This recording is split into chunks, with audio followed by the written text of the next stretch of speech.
நேயர்களே, காற்றை பற்றி நாம் பேசிக் கொண்டிருக்கிறோம். காற்றும் ஆவியானவரும் எவ்வளவு ஒற்றுமையாக இந்த விவிலியத்தில் கொண்டாடப்பட்டிருப்பதை நாம் படித்து பார்த்திருக்கிறோம். நமது பழைய பாப்பானவர் 16ஆம் ஆசீர்வாதப்பர் அருமையான ஒரு கட்டுரை எழுதியிருக்கிறார் இயற்கையை பற்றி. அதில் சொல்லியிருக்கிறார், earth speaks to us, we have to learn to listen.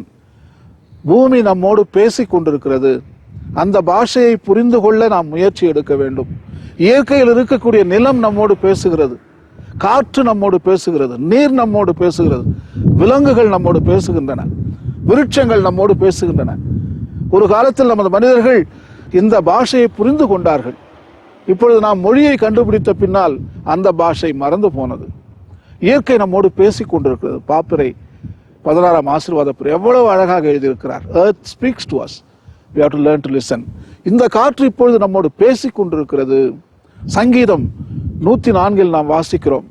2, 3, 4 வசனங்கள் அழகாக காற்றை பற்றி சங்கீத ஆசிரியர் சொல்லுகிறார். என்ன சொல்லுகிறார் என்றால், கடவுள் இந்த காற்றை தூதுவராக நியமித்திருக்கிறார், மெசஞ்சர். அது ஏதோ ஒரு மெசேஜ் நமக்கு கொண்டு வருது, நம்ம கிட்ட ஏதோ சொல்லிக்கிட்டு இருக்கு என்று சொல்லி சங்கீத ஆசிரியர் நமக்கு சொல்லுகிறார். அதே சங்கீதம் 104 3வது வசனத்தில் நாம் வாசிக்கிறோம், இறைவன் அதாவது கடவுள் இந்த காற்றின் மேலு அமர்ந்து கொண்டு பவனி வருகிறார் என்று சொல்லப்பட்டிருக்கிறது. இந்த காற்றிலே இறைவன் நம்மை பார்க்க வருகிறார். நாம் சில வேளைகளிலே ரொம்ப டயர்டா இருக்கும்போது நம்ம என்ன பண்றோம், அப்படியே விழுறோம் கீழே. அந்த குளிர்ந்த காற்று நம்ம முகத்துல பட்டவுடன் புதிய தெம்பு வருகிறது. ஸோ மாணிக்க வாசகர் சொன்னது கரெக்ட். வழியாகி காற்றாக இருக்கிறார் இறைவன். இந்த இயற்கையில இறைவனை நாம் பார்க்கிறோம். இயேசுநாதர் அந்த காற்றோடு பேசுவதை நாம் விவிலியத்தில் வாசிக்கிறோம்.